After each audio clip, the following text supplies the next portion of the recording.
नमस्कार प्यारे बच्चों, आपका इस YouTube चैनल पर हार्दिक स्वागत एवं अभिनंदन है। आज क्लास 10th के लिए प्रश्नावली 3.3 का क्वेश्चन नंबर 1 को अपन कंटिन्यू करेंगे, जिसमें क्वेश्चन नंबर 1 का पहला पार्ट अपन कर चुके हैं और आज उसके सेकंड पार्ट को देखेंगे। तो क्वेश्चन आपका ये बोल रहा है कि निम्न समीकरणों के युग्म को विलोपन विधि तथा प्रतिस्थापन विधि से हल कीजिए, कौन सी विधि अधिक उपयुक्त है। तो ये आपको ये बोल रहा है कि कुछ आपको रैखिक समीकरण दिए हुए हैं, उनको विलोपन विधि और प्रतिस्थापन विधि, जिसमें बच्चों अपन ने प्रतिस्थापन विधि जो है वो 3.2 प्रश्नावली में अच्छे तरीके से सीख ली है ना। तो आप वहाँ से उसको कर सकते हो। अपन यहाँ पर केवल और केवल विलोपन विधि से इन क्वेश्चनों को सॉल्व करेंगे। तो देख लेते हैं इस क्वेश्चन को कि विलोपन विधि से अपन को किस प्रकार, क्योंकि प्रतिस्थापन विधि जो है उसकी अपन ने अच्छे से प्रैक्टिस कर ली पिछली प्रश्नावली में। तो अब अपन देखेंगे विलोपन विधि से इस क्वेश्चन को कैसे सॉल्व करते हैं।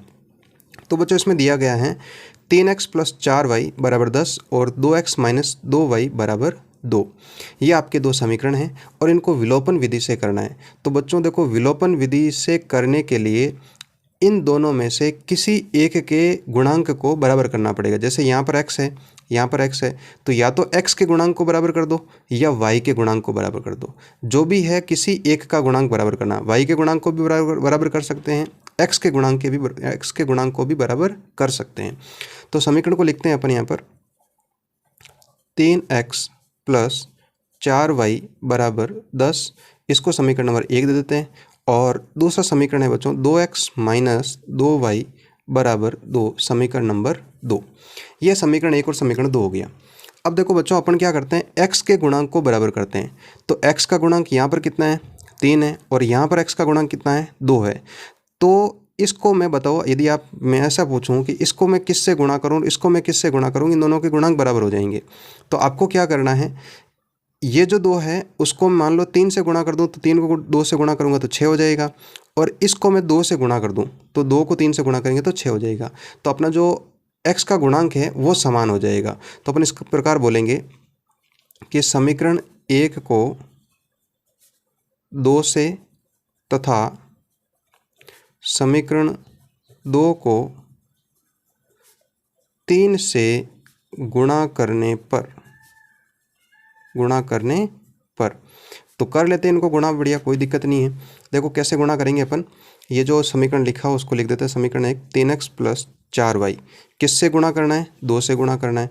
तो 2 से गुणा करोगे तो बच्चों देखो दोनों तरफ ही गुणा करना है, ऐसा नहीं कि आप एक तरफ करके छोड़ दो। 10 × 2 यहाँ पर भी तो गुणा करके देख लेते। 2 को 3x से गुणा करेंगे तो ये हो जाएगा बच्चों 6x, 2 को 4 से गुणा करूंगा तो 8y, 10 को 2 से करूंगा तो कितना हो जाएगा बच्चों 20। इसको देते हैं समीकरण नंबर 3। इसी प्रकार समीकरण 2 जो है उसको किससे गुणा करेंगे, 3 से गुणा करेंगे। तो ये लिख देते हैं, देखो 3 से गुणा कर रहे हैं अपन, 2x - 2y = 2 × 3।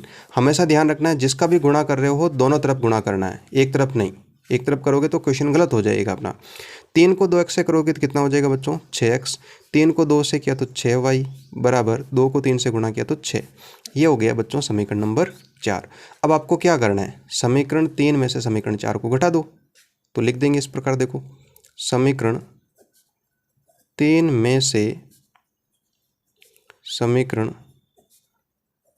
4 को घटाने पर, तो देखो बच्चों घटाने के लिए अपन क्या करेंगे, ये समीकरण लिख देते हैं ऊपर 6x + 8y = 20 और नीचे इसके समीकरण लिख देते हैं 6x - 6y = 6। अब बच्चों देखो इनका देखो x का गुणांक बराबर बन गया ना, बिल्कुल। तो अब आपको क्या करना है, जो समीकरण अपन ने नीचे लिखा है उसके चिन्ह बदलने हैं। तो यहाँ पर मैं आपसे अभी पूछूं क्या चिन्ह है, तो वो आपका प्लस है, यहाँ पर माइनस है, अभी चिन्ह क्या है, यहाँ पर प्लस है। तो अब इनके चिन्ह बदलेंगे तो देखो प्लस का क्या हो जाएगा, माइनस हो जाएगा, माइनस का क्या हो जाएगा, प्लस हो जाएगा, और प्लस का क्या हो जाएगा बच्चों, माइनस हो जाएगा। बस इसको घटा देते हैं। अब मुझे बताओ, ये प्लस का 6x और ये माइनस का 6x कैंसिल हो जाएगा, प्लस का 8y और प्लस का 6y। अब इस चिन्ह को कंसिडर नहीं करना है, इस चिन्ह को करना है। तो 8y और 6y कितने हो गए बच्चों, 14y हो गए, बराबर 20 - 6, तो वो भी कितना हो जाएगा, 14 हो जाएगा। तो अब अपन क्या करेंगे, यहाँ से y की वैल्यू प्राप्त कर लेंगे। तो y बराबर क्या हो जाएगा बच्चों, 14/20। 14 और 14 में 14 का भाग कितनी बार गया, एक बार। तो y की जो वैल्यू है वो अब मेरे पास कितनी आ गई, 1 आ गई। अब अपन को क्या करना है, y का मान समीकरण 1 में रखना है, चाहे 2 में रखो, जिसमें भी अच्छा लगे उसमें रख सकते हैं। तो मैं ऐसा लिख दूंगा कि y का मान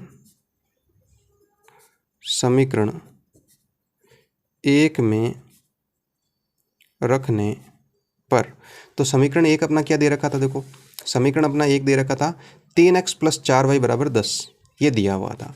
तो इसको लिख देते हैं अपन 3x + 4y = 10।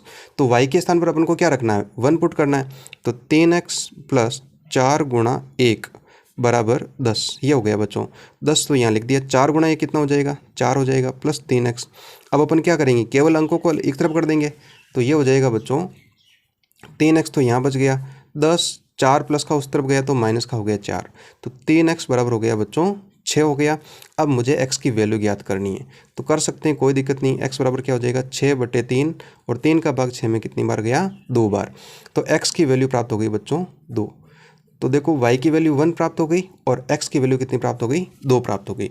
तो इस प्रकार से इस क्वेश्चन का अपन ने विलोपन विधि से ज्ञात कर लिया।